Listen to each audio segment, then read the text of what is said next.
Buenos días a todas y a todos. Soy Juan de la Puente y este es el reporte de Pata Amarilla de hoy, 27 de marzo del año 2021. Hablaremos de las encuestas.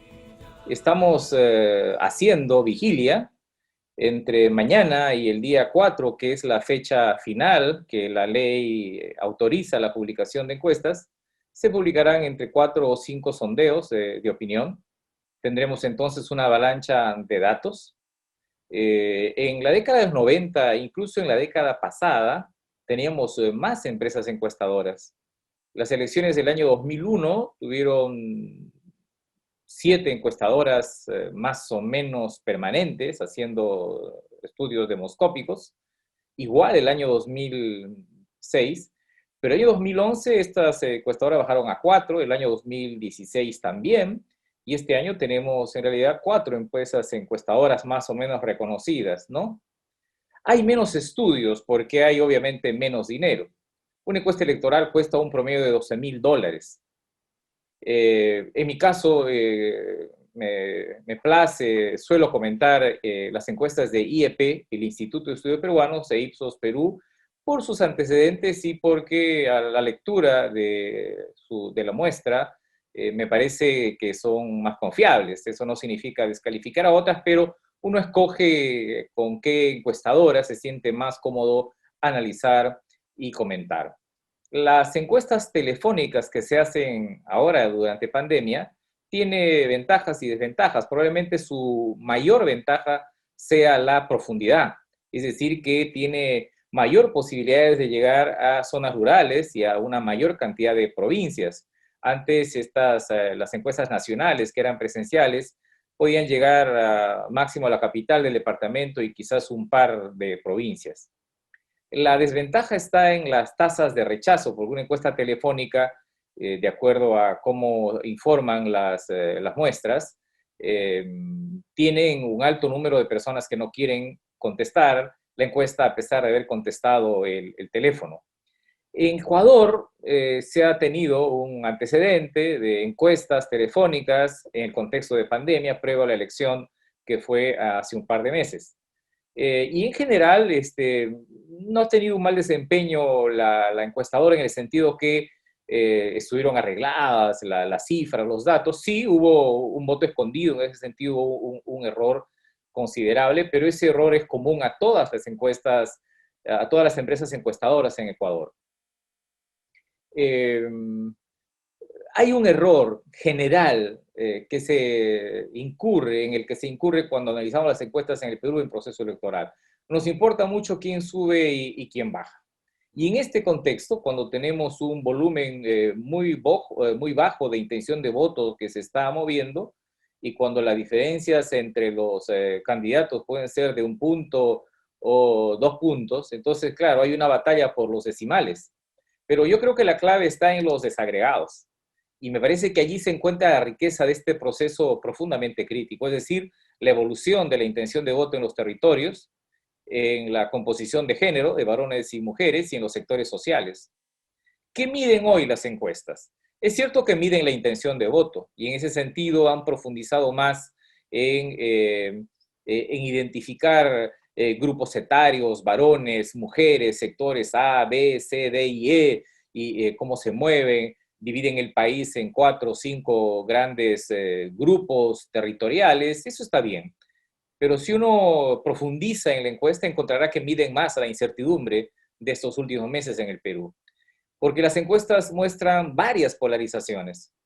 Se creía que después de los eventos de noviembre, la polarización fundamental del proceso electoral iba a ser entre los grupos democráticos que estuvieron contra el golpe del 9 de noviembre y los grupos que estuvieron a favor de la destitución de Vizcarra. No obstante, rápidamente esta polarización fue sustituida por otra, mucho más fuerte y mucho más vigente, que es la polarización económica. Es decir, entre aquellas candidaturas que proponen un cambio del modelo económico y aquellas otras que dicen que no me toquen el modelo. Esa polarización también fue crucial y no fue detectada en su total dimensión por las encuestadoras en el caso de Ecuador en las elecciones en la primera vuelta. Pero hay otras polarizaciones. Aparece también de vez en cuando la polarización entre el fujimorismo y antifujimorismo. Aparece también la polarización entre libertades, derechos versus el conservadurismo.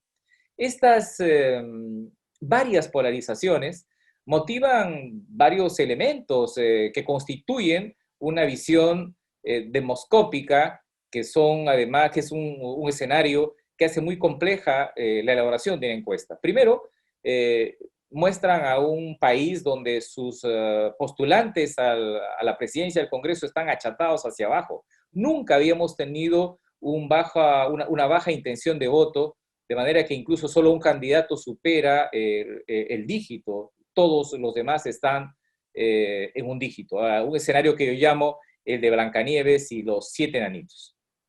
Segundo, las encuestas miden la incertidumbre en el sentido que muestran un alto volumen o un gran volumen de electores resistentes, lo que yo llamo la resistencia democrática, es decir, electores que han decidido no votar por ninguno, es decir, no aceptan la oferta electoral, o no contestan, no sabemos si no contestan porque no quieren o porque no saben, y aquellos que realmente dicen no saben, no opinan.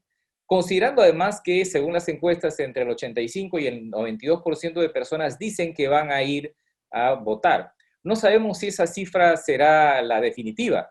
El aumento de contagios y este auge de la variante brasileña podría hacer que 4 o 5 puntos porcentuales de asistencia a las urnas disminuyan. Es decir, que podríamos tener de repente entre 80 y 82 por ciento de personas que sí van a votar.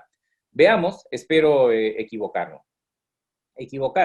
Y luego está entonces esta definición de la persona que no quiere votar o que ha decidido no votar o que no opina como indeciso.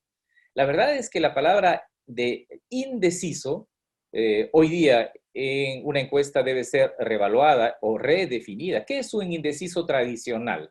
Un indeciso tradicional es aquel que no sabe por quién votar. Pero el llamado indeciso y en el Perú es una persona que ha cambiado notablemente su percepción de la agenda pública.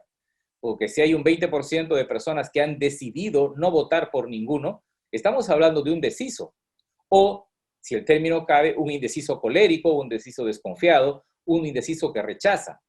De modo que hasta la definición de indeciso está ahora en cuestión y creo que el uso correcto de los conceptos me parece fundamental porque permitiría poner sobre la mesa que el principal indicador en la elección es aquel que no quiere votar, es decir, ese volumen de resistentes. Y entonces la primera pregunta de cara a esta vigilia que vamos a hacer por las encuestas en los próximos días es, ¿por qué no se pincha el bolsón de esos resistentes?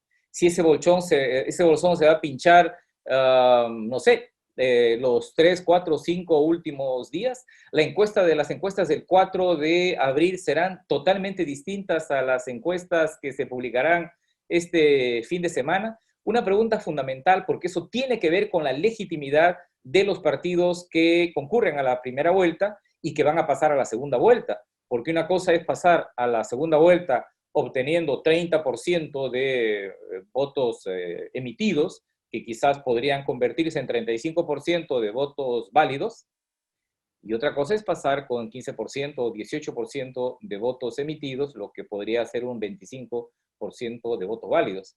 Si la suma de los dos partidos que pasan a la segunda vuelta es muy baja y no supera el 50% de votos emitidos, es evidente que ahí tendremos un problema de legitimidad de origen para la constitución luego del futuro Congreso, en el caso arrastren o no los candidatos a sus listas parlamentarias, y la constitución del Ejecutivo.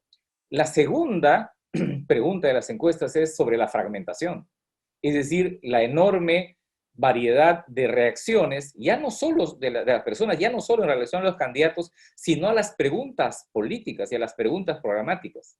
Y por eso yo no entiendo cómo ningún candidato seriamente hoy en el Perú se plantea un llamado a la unidad. Yo creo que ya pasó en la campaña electoral el momento de la diferenciación. Y ahora se necesita amplitud, se necesita pluralidad, se necesita llamar a la unidad.